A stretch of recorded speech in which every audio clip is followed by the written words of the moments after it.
All right, I'll give you an injury update here as we get started. So Micah Hyde will not practice, nor will Leonard Floyd and Dawson Knox. And then Terrell Bernard will be limited. And then Jordan Phillips is out out today with an illness. Back. Just lower leg. Yeah. Sean, the Washington defensive line is one of the best in the league. Can you kind of quantify the challenge you guys? Yeah, I mean, I think there's a lot of former first-round picks along that front, and they have 7 sacks last week and I think 14 quarterback hits or so. It's impressive. So, we're going to have to do a good job of. It's got to be, just not the offensive line, but it's got to be everyone involved in trying to make sure that we manage that as much as we can.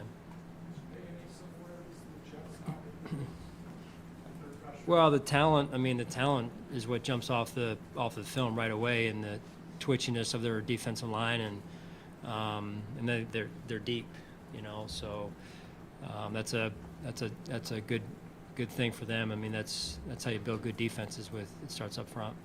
Sean, a lot was made in the offseason about Jermaine Evans. How do you think that Terrell and even the way you've been using Rapp have kind of filled that void and what they've done and how they look, how that whole operation's looked without Jermaine?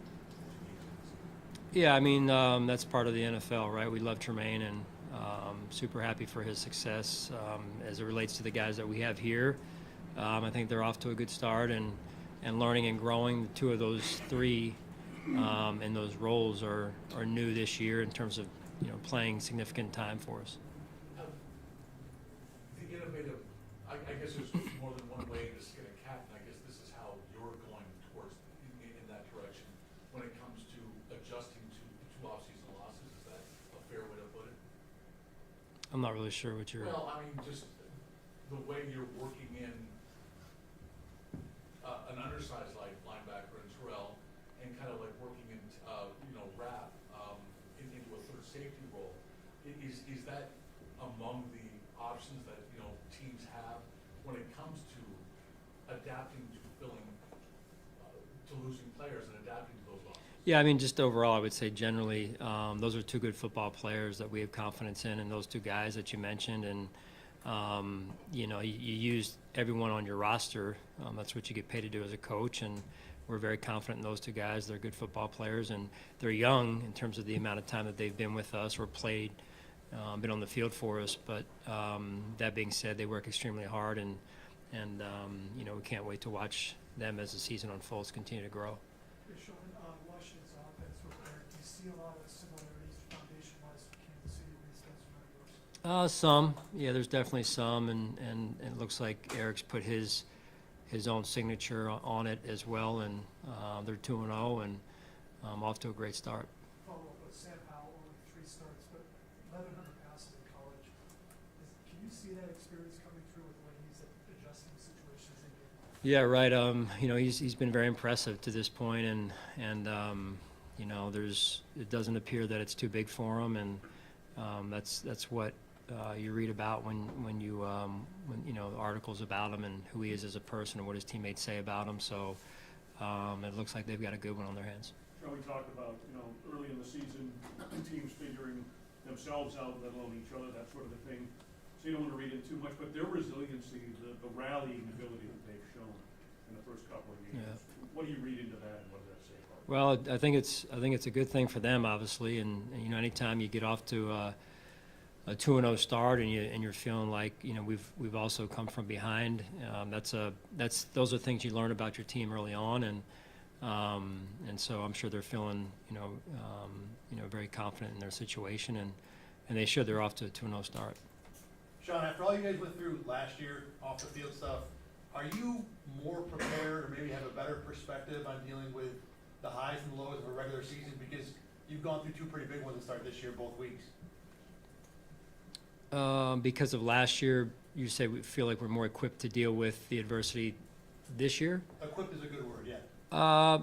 Yeah, I mean, sure. Like I've said before, I think experience is a good teacher, and it's good to have on your resume. And I think you lean on that experience from years past, but you're also trying to build your own identity, looking ahead and going forward. So I think for sure, yeah, it tends to be a great teacher, and if used the right way, it can benefit you. Sean, I know you were asked about the job Kingsley did as a scout team last week because Spencer had mentioned it, but just overall, how important is it that those guys in that unit, whether it's practice squad, scout team, if they're going to be inactive, understand their roles throughout the week and how that can permeate through the organization when something does translate like it did on Sunday? Right. I think two things that come to mind are unselfish. That's a great character trait of good teams, but also people. And I think that just to me is an expression of unselfish approach, yet not settling on what their current role might be and trying to push forward into earning playing time or getting themselves elevated off of the practice squad, which is a good thing. Sean, can you talk a little bit about just the evolution you've seen of James Cook coming off his first 100-yard game in the NFL? Yeah, I mean, he's, when we drafted James, it was well documented what he could do out of the backfield in terms of the passing game. And, it's been fun to watch him grow. When he first came here, he was very quiet, and he still is rather quiet, but inside of kind of that quiet personality is a phenomenal young man that, I've been pleased and honored to be around, watching him grow and on the field, off the field. And, now what we're seeing on the field is, when he puts his mind to it, he can really run the ball. To go off that, he's got over 100 yards rushing after contact. Is that an underrated skill of his, just to continue the play even after he's in? Yeah, I mean, I think when you look at maybe his stature, people wouldn't put that, maybe in his strength, in his column of strengths necessarily, but he's a tough guy, and he runs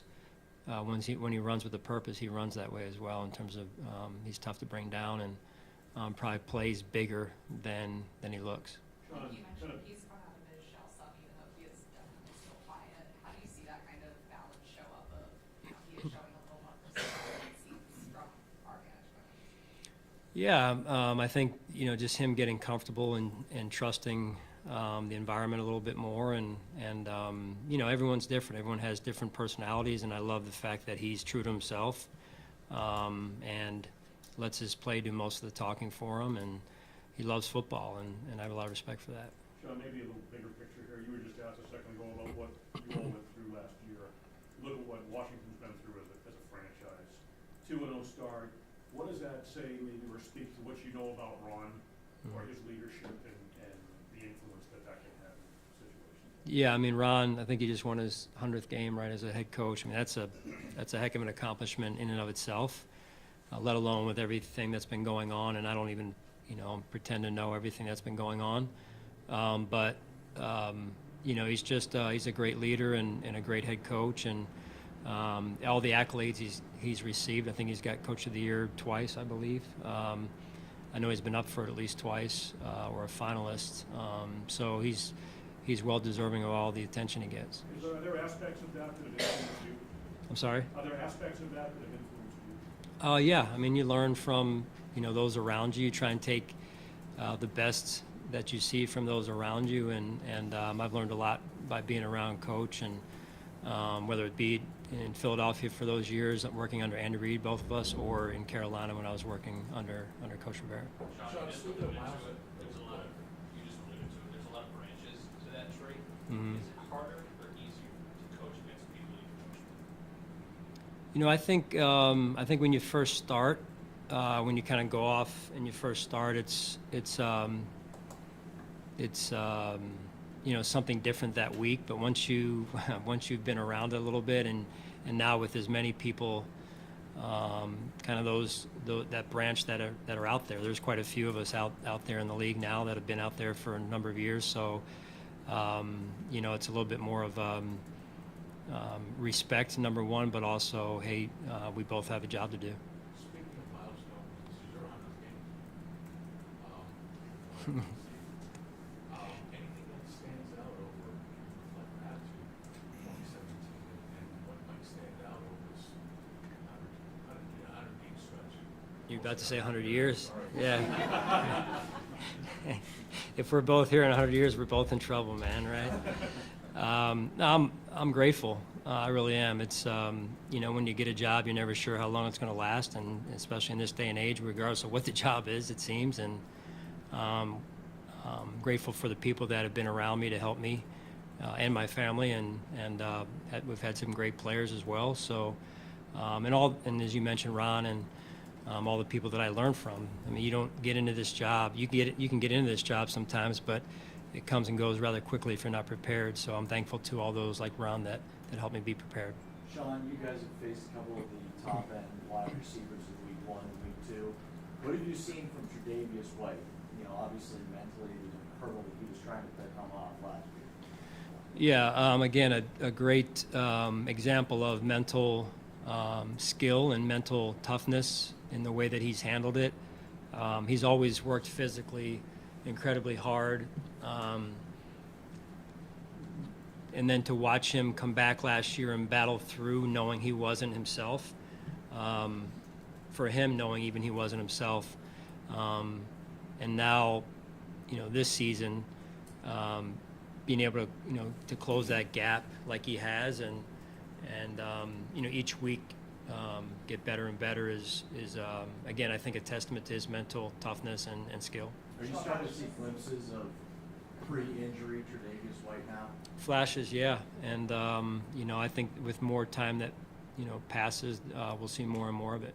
Sean, I know you got the AFC Offensive Player of the Week for the 11th time. Usually downplays individual awards, but do you think it means anything different to him coming off just kind of the week and a half of a tough Monday night game, strong game Sunday, to have that rewarded?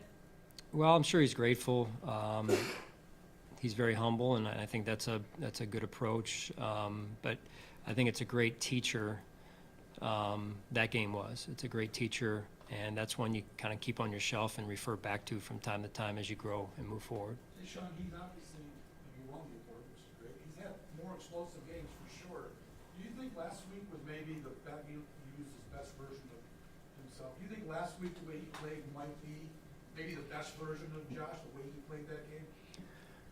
That I can remember, because he's gotten a number of those. There's, probably the I don't know if the word's just solid, right? Just a solid performance. He made his plays that he needed to make, where he really was spectacular, call it, and then.